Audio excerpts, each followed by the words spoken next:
Assalamualaikum warahmatullahi wabarakatuh. Perkenalkan, nama saya Novel Alamsyah Putra Santoso dari angkatan 20 kelas Data Mining A dengan 4 digit NIM akhir 2060.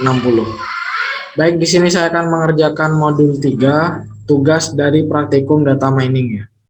Yang pertama adalah jelaskan makna dataset, jelaskan pula makna data training dan data testing.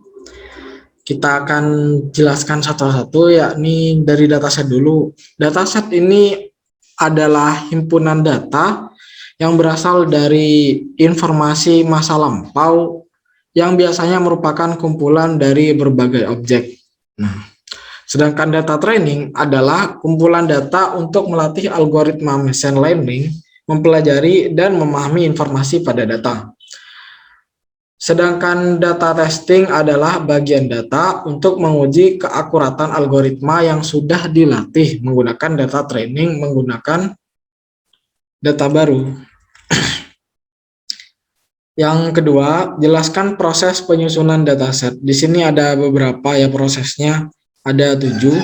Kita akan jelaskan satu-satu. Yang pertama itu adalah aggregation. Apa aggregation? Yakni menggabungkan beberapa atribut dengan menyatukan skala kecil dan skala besarnya dari atribut-atribut itu.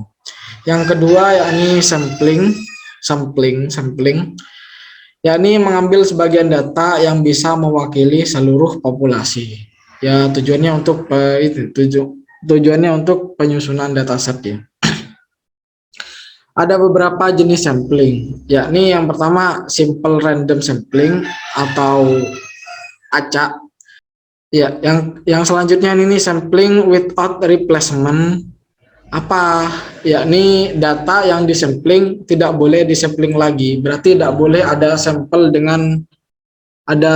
ganda.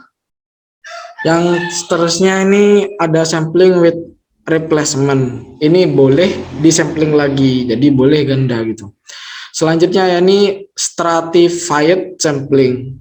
Data dibagi menjadi beberapa bagian, kemudian dari tiap bagian itu pengambilannya itu secara acak. Nah, selanjutnya yakni dimensionality reduction. Apa sih? Yakni mengurangi atribut data yang digunakan dengan menggunakan hanya menggunakan data-data yang penting saja untuk penyusunan dataset itu sendiri. Selanjutnya yakni future subset collection. Proses pemilihan subset pada fitur yang relevan seperti variabel dan predictor. Untuk digunakan dalam konstruksi model, fitur ini relevan apabila nilainya bervariasi secara sistematis dengan keanggotaan kategori. Selanjutnya yakni feature creation. Membuat atribut baru yang penting untuk analisa. Selanjutnya yakni discretization dan binarization. Discretization ini adalah transformasi atribut berkelanjutan ke dalam atribut categorical continue.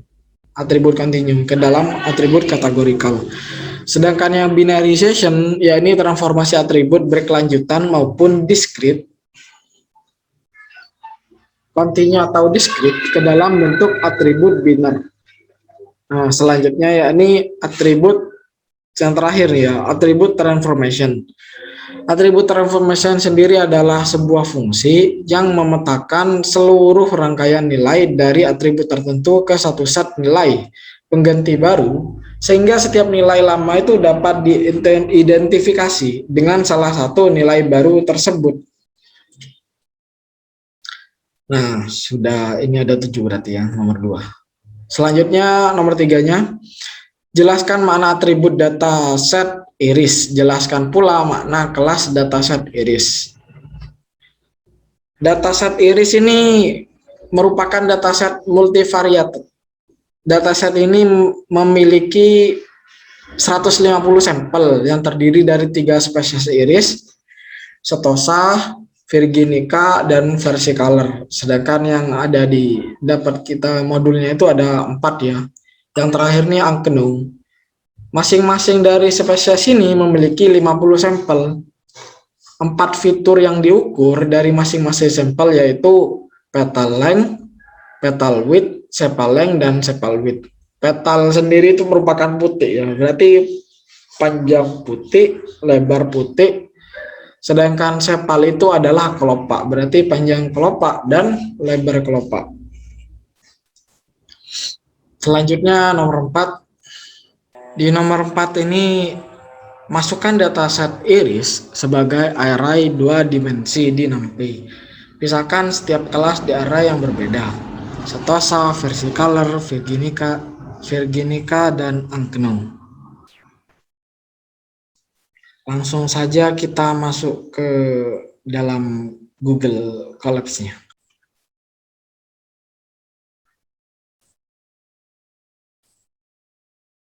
Nah, ini saya sudah buat di soal nomor 4. Ya, ini saya sudah buat soal nomor 4-nya. Apa kode-kodenya ini? Ini dataset ini saya berpacu ke ini. Ini merupakan dataset irisnya yang ada di modul. Nah, ini. Jadi saya bisa memilah mana yang termasuk Setosa, Versicolor, Virginica, dan Ankno itu dari sini. Baik, langsung saja kita run ya. Yang pertama itu tentunya harus import matplotlib.pyplot ini ya. Kita singkat sebagai PLT untuk mudah memanggilnya nantinya. Terus import numpy as np. Langsung ini. Masukkan semua data-datanya. Juga kemarin tuh dikasih ini dikasih iris yang txt sama Mas Asdas sama Mas Andrian. Jadi kita di sini gampang untuk menginputnya. Langsung saja kita run. Dan hasilnya seperti ini. Dan tujuannya kan di soal ini harus sebagai array 2 dimensi. Array 2 dimensi itu biasanya ditandakan dengan adanya 2 kurung siku seperti ini. Berarti ini menandakan adalah array 2 dimensi. Seperti ini. Berlanjut ke soal selanjutnya, yakni soal nomor 5. Buatlah scatter plot yang menggunakan pasangan atribut berikut pada setiap kelas, termasuk Ankno. Jadi kita libatkan Ankno-nya ya. Berikan warna merah untuk Setosa, hijau Versicolor, biru untuk Virginica, dan kuning untuk Ankno. Ini sepal length, petal width. Nah, kita kerjakan satu-satu tapi dalam satu run ya. Kita buat dulu nih ya labelnya, font-fontnya ini biar enak gitu dilihat. Terus untuk sepal length dan petal width-nya. Sepal length di Setosa ini kita kecilkan saja.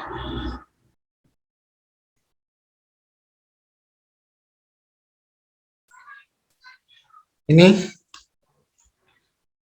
sepal width yang sepal length maksud saya yang Setosa ini kan ada di indeks ketiga. 0, 1, 2, 3. Kita tulis ini ya, indeks ketiga, slicingnya ini pakai metode slicing ya. Dari ke 0 sampai ke 44. Nah, ini dilakukan juga untuk yang petal width. Petal width itu ada di indeks ke 0. Sama seperti tadi. Langsung plt.scatter. Kita yang C ini kita warnain merah sesuai dengan soal. Ini. Merah untuk setosanya. Dan kita ulangin hal itu.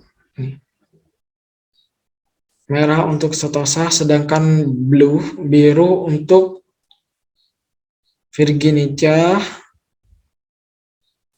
dan green untuk apa ini? Green untuk Versicolor, dan yellow-nya ini untuk Ankno-nya. Nah, di sini dibuat seperti ini supaya nanti labelnya itu terlihat menarik gitu ya.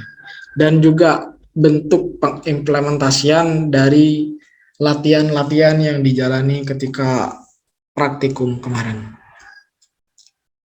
Dan selanjutnya ya seperti ini. Sama seperti tadi,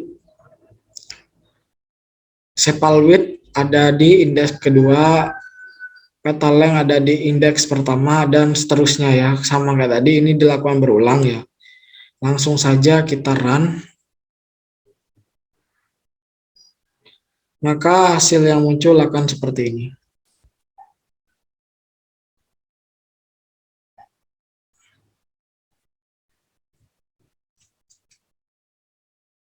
Nah, kita sudah membuat apa ini namanya dah?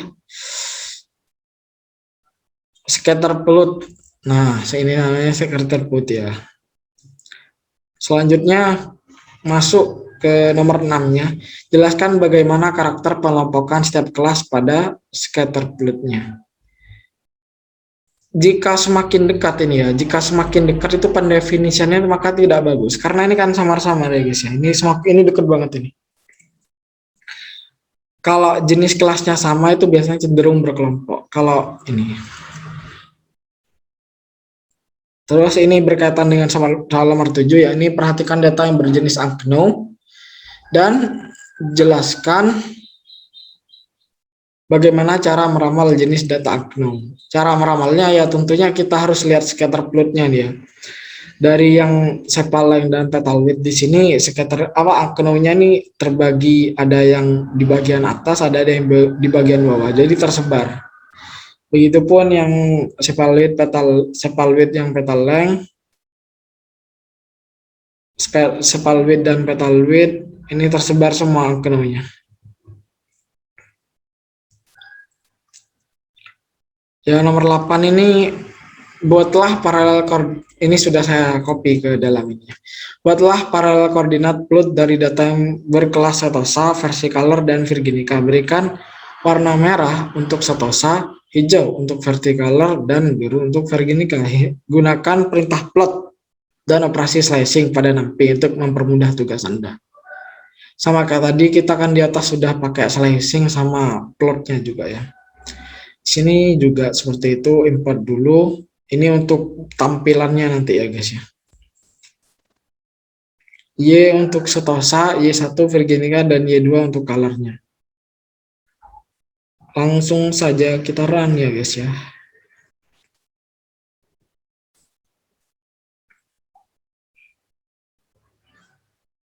Nah, hasilnya akan seperti ini.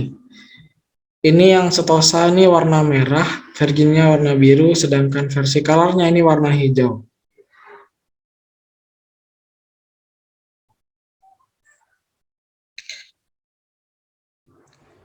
Ini masuk ke nomor 9 ya, bagaimana karakter pengelompokan setiap kelas pada scatter plot.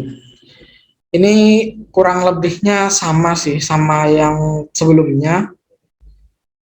Yang bedakan ini adalah di koordinat plotnya ini. Di koordinat plot yang ini menggunakan 4 atribut sekaligus. Sedangkan yang sebelumnya itu hanya menggunakan 1 atribut. Nah, jadinya seperti ini ya tampilannya. Ya, mungkin itu dari saya sekian. Apabila ada kurangnya, mohon maaf. Saya pamit undur diri. Wassalamualaikum warahmatullahi wabarakatuh.